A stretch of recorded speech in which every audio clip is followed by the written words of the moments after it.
প্রিয় দেশবাসী, দেশের শিশু, কিশোর কিশোরী, তরুণ তরুণী, ছাত্রছাত্রী, বয়স্ক বৃদ্ধ, পুরুষ মহিলা সবাইকে আমার সালাম জানাচ্ছি। আসসালামু আলাইকুম। বক্তব্যের শুরুতে আমি গভীর শ্রদ্ধা জানাচ্ছি জুলাই আগস্ট মাসে ফ্যাসিবাদের বিরুদ্ধে ছাত্র শ্রমিক জনতার অভ্যুত্থানে নিহত সকল শহীদের প্রতি। আমি আরও স্মরণ করছি তাদের যারা ফ্যাসিবাদী শক্তির প্রাণঘাতী অস্ত্রের সামনে হিমালয়ের মতো দাঁড়িয়ে অন্যায়ের প্রতিবাদ করে মৃত্যুকে আলিঙ্গন করেছে, আহত হয়েছে, পঙ্গুত্ব বরণ করেছে, হারিয়েছে তাদের চোখের দৃষ্টি। সেই সব বীরদের স্মরণ করছি যারা মিথ্যাচার, লুটপাট, স্বৈরতন্ত্রের বিরুদ্ধে এক দফা দাবি নিয়ে দাঁড়িয়েছিল। কৃতজ্ঞতা চিত্তে স্মরণ করছি আপনাদের ভাই বোনদের, আপনাদের সন্তানদের যারা এই বিপ্লবে অংশগ্রহণ করেছিল। প্রিয় দেশবাসী, আমি আগেও জানিয়েছি, আবারও জানাচ্ছি, গণ অভ্যুত্থানে সকল শহীদের পরিবারকে পুনর্বাসন করা হবে। সকল আহত শিক্ষার্থী, শ্রমিক জনতার চিকিৎসার সম্পূর্ণ ব্যয় সরকার বহন করবে। আহতদের দীর্ঘমেয়াদী এবং ব্যয়বহুল চিকিৎসা এবং শহীদদের পরিবারের দেখাশোনার জন্য স্বাস্থ্য মন্ত্রণালয়ের নেতৃত্বে একটি পূর্ণাঙ্গ তালিকা প্রস্তুত করা হয়েছে। এখন এই নতুন তথ্য পাওয়ার ভিত্তিতে এই তালিকা হালনাগাদ করা হতে থাকবে। গণ অভ্যুত্থানের শহীদদের স্মৃতি ধরে রাখতে সরকার তার যাত্রা লগ্নে জুলাই গণহত্যা স্মৃতি ফাউন্ডেশন নামে একটি ফাউন্ডেশন প্রতিষ্ঠার উদ্যোগ নেয়। এখন সেই ফাউন্ডেশন তৈরি হয়েছে। সকল শহীদ পরিবার এবং আহতদের সর্বোত্তম চিকিৎসা সহ তাদের পরিবারের সম্পূর্ণ দায়িত্ব এই ফাউন্ডেশন গ্রহণ করছে। এই ফাউন্ডেশনে দান করার জন্য দেশের সকল মানুষ এবং বিদেশে অবস্থানরত বাংলাদেশিদের আমরা আহ্বান জানাচ্ছি। গত মাসে কুমিল্লা, নোয়াখালী, সিলেট অঞ্চলে আকস্মিক বন্যা এসব এলাকার মানুষকে হতভম্ব করে দিয়েছে। এখানে বেশিরভাগ এলাকায় কোনো দিন বন্যা হয়নি। তারা বন্যা মোকাবেলা করে অভ্যস্ত নন। দেশপ্রেমিক সশস্ত্র বাহিনী তাৎক্ষণিকভাবে বন্যা আক্রান্ত সবাইকে রক্ষার জন্য এগিয়ে আসে। সেনা, নৌ এবং বিমান বাহিনী পরস্পরের সঙ্গে সমন্বয় করে একযোগে কাজে নেমে পড়ার ফলে মানুষের দুর্ভোগ কম হয়েছে। এর পরপরই এনজিও এবং সাধারণ মানুষ দেশের সকল অঞ্চল থেকে দলে দলে এগিয়ে এসছে। আমি বিশেষ করে দেশপ্রেমিক সেনাবাহিনীকে আবারও ধন্যবাদ জানাচ্ছি। দেশের সকল দুর্যোগকালে তারা সবসময় আন্তরিকভাবে এগিয়ে এসছে। বিশেষ করে বন্যা ও শান্তি শৃঙ্খলা রক্ষার কাজে তাদের সৈনিক এবং অফিসাররা দিনের পর দিন যেভাবে দায়িত্ব পালন করেছে তার কোনো তুলনা হয় না। জনজীবনে স্বস্তি ও আত্মবিশ্বাস প্রতিষ্ঠায় তাদের ভূমিকা অনন্য। বাংলাদেশ সশস্ত্র বাহিনীর সকল সদস্যকে আমি ধন্যবাদ জানাই তাদের সততা, ত্যাগ ও অসীম দেশপ্রেমের জন্য। দেশের স্বাধীনতা সংগ্রাম থেকে শুরু করে বন্যা, খরা, ঝড়, বৃষ্টি, ঘূর্ণিঝড়, সকল প্রাকৃতিক দুর্যোগে আপনারা সকলের শেষ ভরসার স্থান। দেশের প্রতিটি ক্রান্তিলগ্নে আপনারা দেশের মানুষের পাশে থেকেছেন। দেশের স্বাধীনতার পক্ষে, সার্বভৌমত্বের পক্ষে অবস্থান নিয়েছেন। দেশ গঠনে আপনারা সবার আগে এগিয়ে এসছেন। বিগত জুলাই হতে শুরু হওয়া গণ অভ্যুত্থান, বন্যা, নিরাপত্তা প্রদান, অস্ত্র উদ্ধার সহ সকল কার্যক্রমে আপনারা সফলভাবে দিনরাত কাজ করে যাচ্ছেন। সরকার ও জনগণের পক্ষ থেকে আমি আপনাদের প্রতি কৃতজ্ঞতা জানাচ্ছি। বন্যা আমাদের জনজীবনে আরেকটি দিক উন্মোচন করল। দেশের সকল জায়গায় মানুষের সক্রিয় সহানুভূতির জোয়ার উঠেছিল অবিশ্বাস্য মাত্রায়। ব্যবসায়ী, অর্থবান ব্যক্তিরা যেমন তাদের অর্থ নিয়ে স্বতঃস্ফূর্তভাবে এগিয়ে এসেছিল, তেমনি দেশের বিভিন্ন প্রান্তের সাধারণ মানুষ, স্কুল, কলেজ, বিশ্ববিদ্যালয়ের ছেলেমেয়েরা জোয়ারের ঢলের মতো যার যার সামর্থ্য নিয়ে এগিয়ে এসছে। অনেকেই ছুটে গেছে বন্যার্তদের সহযোগিতা করার জন্য। এনজিওরা বিভিন্ন জায়গা থেকে ছুটে গেছে তাদের সহায়তা নিয়ে। তাদের কাজে অনুপ্রাণিত হয়ে আমি এনজিও নেতাদের সঙ্গে বৈঠক করেছি কিভাবে সরকার তাদের কাজের সঙ্গে সরকারের উদ্যোগকে সমন্বিত করতে পারে, সেটার কাঠামো তৈরি করে দেওয়ার জন্য। বন্যা এখন চলে গেছে, কিন্তু পুনর্বাসনের কঠিন কাজ আমাদের সামনে রয়ে গেছে। সকলের সহযোগিতায় আমরা পুনর্বাসনের কাজটি সফলভাবে সমাধান করতে চাই। আইনশৃঙ্খলা পরিস্থিতির উন্নতির জন্য আমরা দিনরাত পরিশ্রম করে যাচ্ছি। যে সমস্ত ভাই বোনেরা তাদের গত 16 বছরের বেদনা জানিয়ে তার প্রতিকার পাওয়ার জন্য আমার অফিস এবং সচিবালয়ের অফিসসমূহের সামনে প্রতিদিন ঘেরাও কর্মসূচি দিয়ে আমাদের কাজকর্ম ব্যাহত করছিলেন, তারা আমার আহ্বানে সাড়া দিয়ে ঘেরাও কর্মসূচির থেকে বিরত হয়েছেন বটে, তবে অন্যত্র আবার তারা তাদের কর্মসূচি দিয়ে যাতায়াতে ব্যাঘাত সৃষ্টি করছেন। আমি কথা দিচ্ছি, আপনাদের ন্যায্য আবেদনের কথা আমরা ভুলে যাব না। আমরা সকল অন্যায়ের প্রতিকারের জন্য প্রতিশ্রুতিবদ্ধ। আমরা আমাদের দায়িত্বকালে যথাসম্ভব সব সমস্যার সমাধানের চেষ্টা করব। আমি আবারও অনুরোধ করছি, আপনারা যাতায়াতে ব্যাঘাত সৃষ্টি থেকে বিরত থাকুন। জাতি আপনাদের প্রতি কৃতজ্ঞ থাকবে। তৈরি পোশাক, ওষুধ শিল্প, এসব এলাকায় শ্রমিক ভাই বোনেরা তাদের অভিযোগ জানানোর জন্য ক্রমাগতভাবে এই শিল্পের কার্যক্রম পরিচালনা বন্ধ রাখতে বাধ্য করছেন। এটা আমাদের অর্থনীতিতে যে নেতিবাচক প্রভাব ফেলবে সেটা মোটেই কাম্য নয়। এমনিতেই ছাত্র শ্রমিক জনতার বিপ্লবের পর যে অর্থনীতি আমরা পেয়েছি সেটা নিয়ম নীতিবিহীন দ্রুত ক্ষীয়মান একটা অর্থনীতি। প্রাতিষ্ঠানিক কাঠামো প্রায় ধ্বংসপ্রাপ্ত। বৈদেশিক মুদ্রার রিজার্ভ তলানিতে গিয়ে ঠেকেছে। আমরা এই অর্থনীতিতে প্রাণ সঞ্চারের চেষ্টা করছি, আমাদের উদ্যোগে সাড়াও পাচ্ছি। ঠিক এই সময়ে আমাদের শিল্প কারখানাগুলো বন্ধ হয়ে যাক, অকার্যকর হয়ে যাক, এটা আমাদের অর্থনীতিতে বিরাট আঘাত পড়বে। সেটা কিছুতেই আমাদের কাম্য হতে পারে না। শ্রমিক ভাই বোনদের অনেক দুঃখ আছে, কিন্তু সেই দুঃখ প্রকাশ করতে গিয়ে আপনাদের মূল জীবিকা বন্ধ হওয়ার উপক্রম হলে সেটা ঠিক হবে না। দেশের অর্থনীতি ধ্বংসপ্রাপ্ত হলে সেটা ঠিক হবে না। শ্রমিক মালিক উভয়ের পক্ষে আলোচনা করে এসব সমস্যার সমাধান আমরা অবশ্যই বের করব। আপনারা কারখানা খোলা রাখুন, অর্থনীতির চাকা সচল রাখুন, দেশের অর্থনীতিকে সোজা হয়ে দাঁড়াতে দিন। আমরা আপনাদের সমস্যার স্থায়ী সমাধান বের করার জন্য সর্বশক্তি প্রয়োগ করব। মালিক পক্ষের কাছে আমাদের আবেদন, আপনারা শ্রমিকদের সঙ্গে বোঝাপড়া করুন, কারখানা সচল রাখুন, অর্থনীতির দুর্বল স্বাস্থ্যকে সবল করে তুলুন। ওষুধ শিল্প এবং তৈরি পোশাক শিল্প দেশের গৌরব। এর মাধ্যমে আমাদের শ্রমিক ভাই বোনেরা তাদের কর্মকুশলতা বিশ্বকে মুগ্ধ করেছে। এর সাফল্য এখন থমকে আছে। আমরা এই দুই শিল্পকে তাদের সম্ভাব্য শীর্ষে নিয়ে যেতে চাই। দুর্বল করার তো প্রশ্নই ওঠে না। এই দুই শিল্পের কোথায় কোথায় বাধা আছে, সমস্যা আছে, সেগুলো চিহ্নিত করে তাকে বাধামুক্ত করতে চাই। আমরা বিদেশি ক্রেতাদের একত্রিত করে তাদের সহযোগিতা চাইব, যেন বাংলাদেশের এই শিল্প দুটি বিশ্বের অন্যান্য দেশের চাইতে বেশি আস্থাযোগ্য হয়ে গড়ে উঠতে পারে। সব কিছুই সম্ভব যদি আমরা শ্রমিক মালিক সম্পর্কটা একটা নির্ভরযোগ্য, আনন্দদায়ক করে গড়ে তুলতে পারি। আমাদের সরকারের প্রথম মাস কাটল। দ্বিতীয় মাস থেকে আমরা নতুন বাংলাদেশ গড়ার ভিত্তি হিসেবে নতুন শ্রমিক মালিক সম্পর্কের সূচনা করতে চাই। এটা দেশের সবার কাম্য। দেশের নতুন প্রজন্ম নির্ভয়ে যেন তাদের ভবিষ্যৎ নিয়ে এগিয়ে যেতে পারে, আমরা সেই লক্ষ্যে কাজ করছি। আমাদের দায়িত্ব অনেক। ন্যায়ভিত্তিক একটা সমাজ গড়ে তোলার জন্য একসাথে অনেকগুলো কাজ আমাদের হাত দিতে হবে। 1 জুলাই থেকে 5 আগস্ট পর্যন্ত ছাত্র জনতার গণ আন্দোলনকে দমন করতে যেসব ফৌজদারি মামলা দায়ের করা হয়েছিল, এর মধ্যে হত্যা মামলা ছাড়া বাকি প্রায় সকল মামলা প্রত্যাহার করা হয়েছে। এইসব মামলায় গ্রেফতারকৃত সকলে মুক্তি পেয়েছে। দায়িত্ব গ্রহণের শুরুতেই অন্তর্বর্তীকালীন সরকার বিচার বিভাগের বড় সংস্কারের কাজে হাত দিয়েছে। যোগ্যতম ব্যক্তিকে প্রধান বিচারপতি নিয়োগ দেওয়াতে মানুষের মনে নতুন আশার সঞ্চার হয়েছে।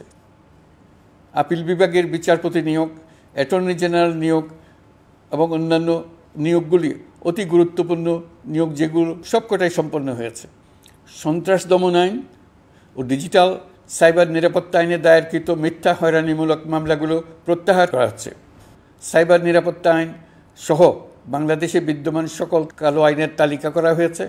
অতি সত্বর এই সকল কালো আইন বাতিল ও প্রযোজ্য ক্ষেত্রে সংশোধন করা হবে। সাংবাদিক সাগর রনি হত্যাকাণ্ড সহ বহুল আলোচিত 5টি হত্যাকাণ্ডের তদন্ত ও বিচার অগ্রাধিকার ভিত্তিতে ও দ্রুততম সময়ে নিষ্পত্তির জন্য সহায়তা প্রদান করা হচ্ছে। সম্প্রতি আমরা বলপূর্বক গুম থেকে সকল ব্যক্তির সুরক্ষার জন্য আন্তর্জাতিক কনভেনশনের সনদে স্বাক্ষর করেছি। ফলে স্বৈরাচার দ্বারা প্রতিষ্ঠিত গুম সংস্কৃতির সমাপ্তি ঘটানোর জন্য আন্তর্জাতিকভাবে আমরা প্রতিজ্ঞাবদ্ধ হলাম। এছাড়া আমরা ফ্যাসিবাদ শাসনের 15 বছরে গুমের প্রতিটি ঘটনা তদন্ত করার জন্য পৃথক একটা কমিশন গঠন করছি।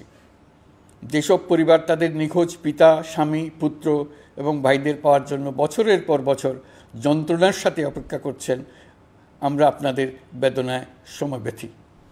আয়নাঘরগুলো বন্ধ করে দেওয়া হয়েছে এবং সেই সাথে বের হয়ে আসছে ফ্যাসিস্ট হাসিনা সরকারের গুমের শিকার ভাই বোনদের কষ্ট ও যন্ত্রণা গাথা।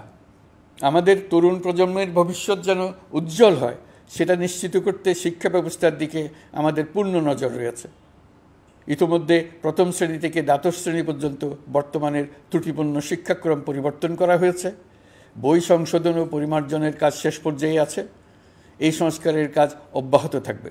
বিশ্ববিদ্যালয়সমূহের উচ্চ প্রশাসনিক পদগুলো পূরণ করে শিক্ষা কার্যক্রম স্বাভাবিক করার কাজ দ্রুত গতিতে এগিয়ে চলেছে। বেসরকারি শিক্ষা প্রতিষ্ঠানগুলোর পরিচালনা বোর্ডে দখলদারিত্বের রাজনীতি বন্ধ করার ব্যবস্থাও নেওয়া হয়েছে। আপনারা নিশ্চয় লক্ষ্য করেছেন, আমাদের প্রথম মাসে দেশের প্রায় সকল বিশ্ববিদ্যালয়ের উপাচার্য এবং উপাচার্য মহোদয়গণ পদত্যাগ করেছেন।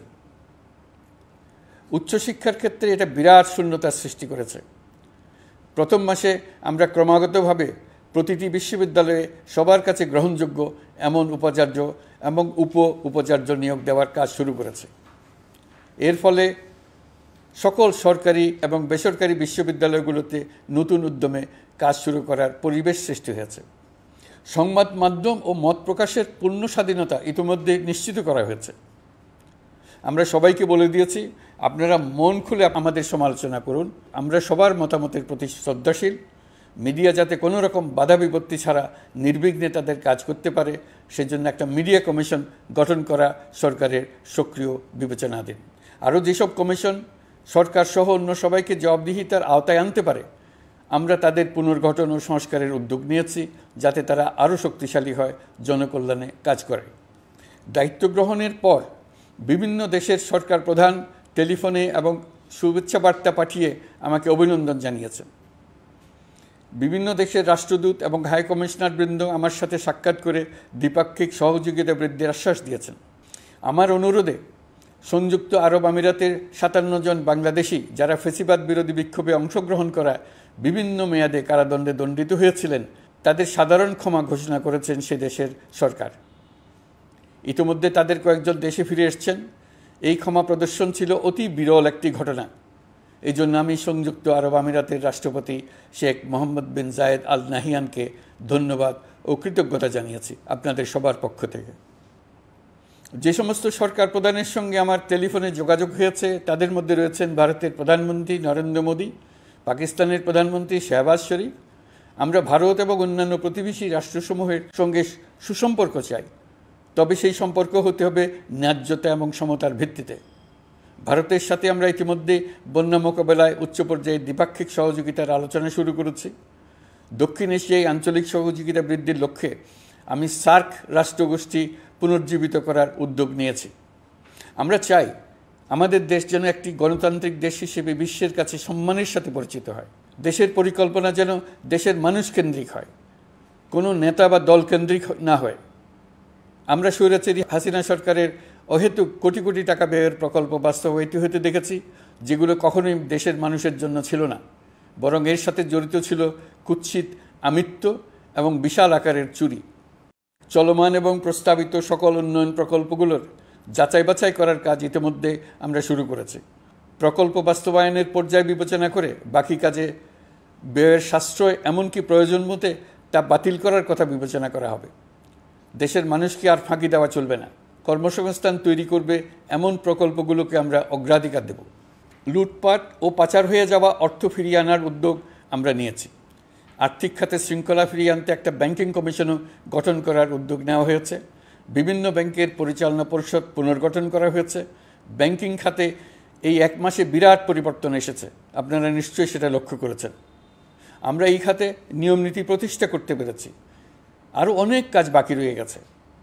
প্রথম মাসের কাজ হিসেবে শুধু প্রধান কাজগুলো করেছে, তার সঙ্গে রয়েছে আরও অনেক পরবর্তী কাজ। ফ্যাসিবাদী সরকার লুটপাট করার জন্য নতুন করে 60,000 কোটি টাকা ছাপিয়ে বাজারে ছাড়ার কারণে মুদ্রাস্ফীতির শিকার হয়েছে দেশের মানুষ। এই অতুলনীয় মুদ্রাস্ফীতি নিয়ন্ত্রণ অন্তর্বর্তী সরকারের অন্যতম প্রধান লক্ষ্য। মুদ্রাস্ফীতি নিয়ন্ত্রণের লক্ষ্যে পলিসি সুদের হার বৃদ্ধি করে 9% উন্নীত করা হয়েছে। মূল্যস্ফীতি থেকে সাধারণ মানুষকে সুরক্ষা দেওয়ার উদ্দেশ্যে ওএমএস খাদ্যবান্ধব কর্মসূচি সহ সুলভ মূল্যে প্রান্তিক মানুষের কাছে নিত্য প্রয়োজনীয় দ্রব্য সরবরাহ চলমান রাখা হয়েছে। মূল্যস্ফীতি মোকাবেলায় চলতি অর্থবছরে চাল ও গম আমদানির জন্য 5,800 কোটি টাকা, আভ্যন্তরীণ সংগ্রহের জন্য 8,900 কোটি টাকা এবং খাদ্য ভর্তুকির 3টি প্রোগ্রামের জন্য 7,360 কোটি টাকা বরাদ্দ রাখা হয়েছে। বিভিন্ন স্টেক হোল্ডারের সাথে সভা করে মূল্যস্ফীতি নিয়ন্ত্রণের করণীয়সমূহ চিহ্নিত করা হয়েছে। পরিচালন ও উন্নয়ন ব্যয় যৌক্তিক পরিমাণে হ্রাস করার জন্য কার্যক্রম গ্রহণ করা হয়েছে। কৃষিপণ্য উৎপাদনের জন্য সার আমদানির ক্ষেত্রে প্রয়োজনীয় বৈদেশিক মুদ্রার সরবরাহ নিশ্চিত করার পদক্ষেপ নেওয়া হয়েছে। প্রকৃত চাষিগণ যাতে কৃষি ঋণ পেয়ে থাকেন তা নিশ্চিত করার উদ্যোগ নেওয়ার পাশাপাশি কৃষি ঋণের পরিমাণ বৃদ্ধি করা হয়েছে। মার্কিন ডলারের বিপরীতে টাকার বিনিময় হার স্থিতিশীল রাখার লক্ষ্যে বৈদেশিক মুদ্রার বিনিময় হারকে বাজারভিত্তিক করা হয়েছে। কালো টাকা সাদা করার অনৈতিক অনুমতি বাতিল করা হয়েছে। বৈদেশিক মুদ্রার রিজার্ভ বৃদ্ধি করতে বিভিন্ন উন্নয়ন সহযোগীদের কাছ থেকে বাজেট সাপোর্ট চাওয়া হয়েছে। আন্তর্জাতিক মুদ্রা তহবিল থেকে অতিরিক্ত 3 বিলিয়ন মার্কিন ডলার, বিশ্বব্যাংক থেকে অতিরিক্ত 1 বিলিয়ন ডলার, জাইকা থেকে অতিরিক্ত 1 বিলিয়ন মার্কিন ডলার প্রদানের অনুরোধ করা হয়েছে। রূপপুর পারমাণবিক বিদ্যুৎ কেন্দ্র নির্মাণ প্রকল্পের অগ্রিম অর্থ পরিশোধ এবং বকেয়া পাওনা নিয়ে রাশিয়ান ফেডারেশনের সাথে অর্থ মন্ত্রণালয়ের আলোচনা চলছে। পাইপলাইনে থাকা 48 বিলিয়ন মার্কিন ডলার বৈদেশিক সহায়তা ব্যবহারের উদ্যোগ নেওয়া হয়েছে। মেগা প্রকল্পের নামে লুটপাট বন্ধের পাশাপাশি স্বাস্থ্য ও শিক্ষা খাতে বরাদ্দ বৃদ্ধির পরিকল্পনা গ্রহণ করা হয়েছে। বৈদেশিক মুদ্রার রিজার্ভের উপর চাপ কমানোর লক্ষ্যে রাশিয়া এবং চীন থেকে প্রাপ্ত ঋণের সুদের হার কমানো এবং ঋণের মেয়াদ বৃদ্ধির জন্য অনুরোধ জানানো হয়েছে। সকল উন্নয়ন সহযোগীদের সাথে সম্পর্ক আরও নিবিড় করার উদ্যোগ নেওয়া হয়েছে। সকল অর্থনৈতিক সূচক এবং পরিসংখ্যানের প্রকৃত মান বা সংখ্যা প্রকাশের জন্য নির্দেশনা প্রদান করা হয়েছে। জিডিপি, মূল্যস্ফীতি ইত্যাদি সঠিক উপাত্ত সংগ্রহ, প্রাক্কলন ও প্রকাশের জন্য নির্দেশনা দেওয়া হয়েছে। জাতীয় রাজস্ব বোর্ড এবং অর্থ বিভাগের রাজস্ব আয় সম্পর্কিত উপাত্তের মধ্যে পার্থক্য নিরসনে উদ্যোগ নেওয়া হয়েছে। প্রকৃত রপ্তানি আয় নিরূপণ এবং প্রকাশের নির্দেশনা দেওয়া হয়েছে। জাতীয় রাজস্ব বোর্ডের অটোমাইজেশনের লক্ষ্যে পরিকল্পনা গ্রহণ করা হয়েছে। পুঁজিবাজারকে স্বাভাবিক ধারায় ফিরিয়ে আনতে সিকিউরিটি এক্সচেঞ্জ কমিশন পুনর্গঠন করা হয়েছে।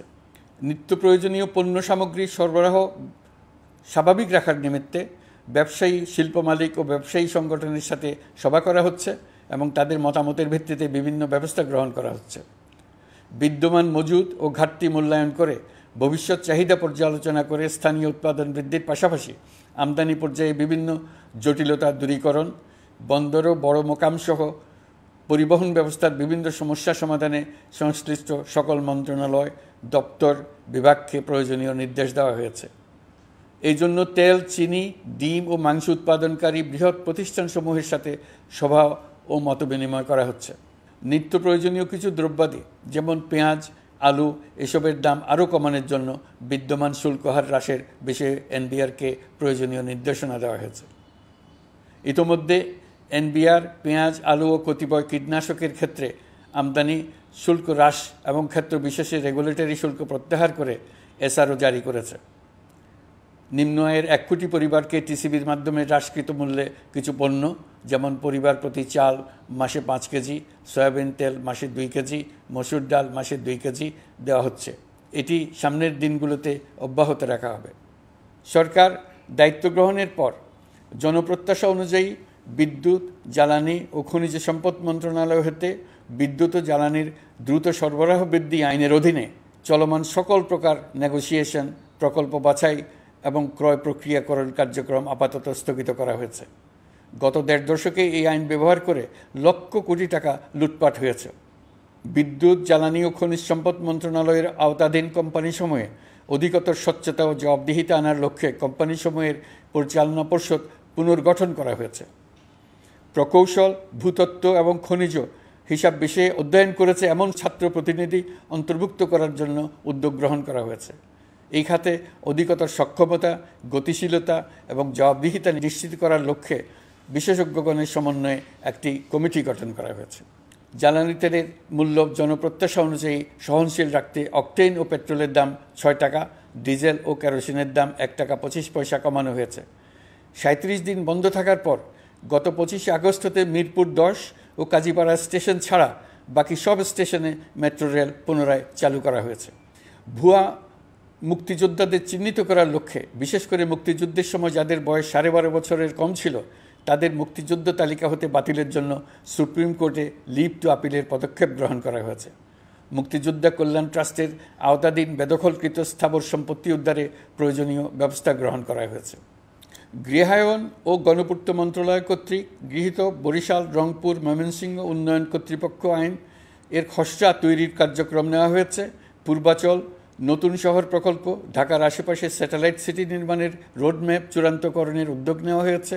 বিধি বহির্ভূত প্রদত্ত প্লট ও ফ্ল্যাটের বরাদ্দ বাতিলের উদ্যোগ নেওয়া হয়েছে।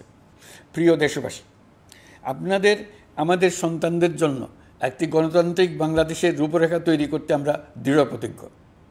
আর যেন আমাদের কোনো স্বৈরাচারের হাতে পড়তে না হয়। আমরা যাতে বলতে পারি আমরা একটি গণতান্ত্রিক দেশে বসবাস করি, আমরা যাতে সকলেই দাবি করতে পারি যে এই দেশটি আমাদের, আমরা সেই লক্ষ্যেই কাজ করছি। কেউ আইন নিজের হাতে তুলে নেবেন না। আইন নিজের হাতে তুলে নিয়ে কেউ সমাজে বিশৃঙ্খল পরিবেশ সৃষ্টি করলে আমরা তাকে অবশ্যই শাস্তির আওতায় নিয়ে আসব। আমরা একটি সাম্প্রদায়িক সম্প্রীতির দেশ। ধর্মীয় সম্প্রীতি বিনষ্ট হয় এমন কোনো কাজ কেউ কোনোভাবেই করবেন না। অতীতে শুধুমাত্র আওয়ামী মতাদর্শী না হওয়ার কারণে 18তম থেকে 42তম বিসিএস পর্যন্ত বিপিএসসি কর্তৃক সুপারিশকৃত অনেক প্রার্থী নিয়োগ বঞ্চিত হয়েছেন। 8ই আগস্ট পরবর্তী সময়ে এর মধ্যে এদের 259 জনকে নিয়োগ দেওয়া হয়েছে। মাঠ প্রশাসনকে জনবান্ধব এবং দুর্নীতিমুক্ত জবাবদিহিমূলকভাবে গড়ে তোলার জন্য সব ধরনের উদ্যোগ নেওয়া হয়েছে। সরকারি কর্মচারীদের বাধ্যতামূলকভাবে সম্পদ বিবরণী দাখিলের নির্দেশ দেওয়া হয়েছে এবং এটা প্রতি বছর তাদেরকে করতে হবে। ধ্বংস হয়ে পড়া একটা জনপ্রশাসনকে নিয়ে যাত্রা শুরু করেছি। মন্ত্রণালয়গুলোর উচ্চতম পদে যারা নিয়োজিত ছিলেন তারা অনেকে দায়িত্ব ছেড়ে চলে গেছেন, কিংবা পদে থাকলেও সহকর্মীদের চাপের মুখে কাজ করতে পারছিলেন না, বাধ্য হয়ে পদত্যাগ করেছেন। আর যারা 16 বছরের স্বৈরাচারী শাসনের আমলে পদত্যাগে বাধ্য হয়েছিলেন কিংবা দায়িত্ববিহীন অবস্থায় একই পদে থেকে বাধ্য হয়েছেন, তাদের সবার কথা বিবেচনা নিয়ে জনপ্রশাসনকে নতুন করে দাঁড় করানোই ছিল আমাদের প্রথম মাসে কঠিনতম সময়। আবার সকল সমস্যার সমাধান করে একটি নতুন জনপ্রশাসন কাঠামো দাঁড় করাতে পেরেছি, এটাই আমাদের প্রথম মাসের সবচাইতে বড় অর্জন। আমার বিশ্বাস এই জনপ্রশাসন জনগণের ইচ্ছা পূরণে সর্বোচ্চ অবদান রাখতে পারবে। অতি স্বল্প জনবল নিয়ে দাপ্তরিক কার্যক্রম শুরু করা হলেও প্রথম দিকে বিভিন্ন মন্ত্রণালয় ও বিভাগ থেকে পাঠানো বিবিধ প্রস্তাব দ্রুত গতিতে এবং আইনগত সমস্ত বাধ্যবাধকতা মেনে সিদ্ধান্ত নেওয়া হয়েছে। গত 1 মাসে বিভিন্ন মন্ত্রণালয় ও বিভাগ 198টি অতি গুরুত্বপূর্ণ বিষয়ে সিদ্ধান্ত নিয়েছে। জনপ্রশাসনের 135 জন অতিরিক্ত সচিব, 227 জন যুগ্ম সচিব এবং 120 জন উপসচিবকে পদোন্নতি প্রদান করা হয়েছে। 59টি জেলা প্রশাসককে প্রত্যাহার করা হয়েছে এবং নতুন 59 জন জেলা প্রশাসককে নিয়োগ দেওয়া হয়েছে। 67 জন কর্মকর্তার চুক্তিভিত্তিক নিয়োগ বাতিল করা হয়েছে। 10 জন যুগ্ম সচিব, 8 জন অতিরিক্ত সচিব, 6 জন সচিবকে ওএসডি করা হয়েছে। বাংলাদেশ পুলিশের 80 জন ডিআইজি, 30 জন পুলিশ সুপার সহ 110 জনকে পদোন্নতি প্রদান করা হয়েছে। 1 জন ডিআইজি, 1 জন এডিশনাল ডিআইজি, 4 জন পুলিশ সুপারকে চাকরিতে পুনর্বহাল করা হয়েছে। আইজিপি সহ 10 জন অতিরিক্ত আইজি, 88 জন ডিআইজি, 21 জন এডিশনাল ডিআইজি, 177 জন পুলিশ সুপার সহ মোট 297 জন কর্মকর্তাকে বদলি করা হয়েছে। ছাত্র শ্রমিক জনতার বিপ্লবের মূল লক্ষ্য ছিল গণভবন। এটা ছিল স্বৈরাচারের কেন্দ্রবিন্দু। এই সরকার বিপ্লবের প্রতি সম্মান দেখিয়ে গণভবনকে বিপ্লবের জাদুঘর হিসেবে ঘোষণা দিয়েছে। ছাত্র জনতার ক্ষোভকে স্থায়ীভাবে তুলে ধরার জন্য গণভবনের আর কোনো সংস্কার করা হবে না। ছাত্র জনতার ক্ষোভের মুখে তা যে অবস্থায় দাঁড়িয়েছিল সেই অবস্থায় তাকে রাখা হবে। যেসব মূল্যবান সামগ্রী জনতা নিয়ে গিয়েছিল সেগুলো অনেক ফেরত দিয়ে গেছেন। যারা নিয়ে গিয়েছেন তারা নিজেরাই ফেরত দিয়ে গেছেন। তাদের আমরা দেশবাসীর পক্ষ থেকে ধন্যবাদ জানাচ্ছি। আরও কিছু জিনিস পাওয়া যায়নি, যারা নিয়ে গেছেন তাদের কাছে আমাদের অনুরোধ থাকবে তারা যেন এইসব সামগ্রী ফেরত দিয়ে যান। আমরা উল্লেখ করব এইসব বিক্ষুব্ধ জনতা নিয়ে গিয়েছিল, কিন্তু বিজয়ের পর তারা আবার জাদুঘরে প্রতি সম্মান দেখিয়ে এগুলো ফেরত দিয়ে গিয়েছেন। আমরা নতুন বাংলাদেশকে একটা পরিবেশ বান্ধব এবং জীববৈচিত্র্যময় দেশ হিসেবে গড়ে তোলার উদ্যোগ নিয়েছি। এটি তরুণদের আকাঙ্ক্ষা, আমাদের সবারই আকাঙ্ক্ষা। সেই লক্ষ্যে আমি প্রথমেই একটি ক্ষুদ্র পদক্ষেপ নিয়েছি। আমার বাসভবন এবং সমগ্র সচিবালয়ে প্লাস্টিকের পানির বোতল ব্যবহার নিষিদ্ধ করেছি। ইতিমধ্যে সুপার শপগুলোতে পলিথিনের শপিং ব্যাগ ব্যবহার বন্ধ করার উদ্যোগ নেওয়া হয়েছে। গত কয়েক দশকে যে পরিমাণ নদী দূষণ হয়েছে, আমরা তা বন্ধ করার উদ্যোগ নিয়েছি। আমরা সংস্কার চাই।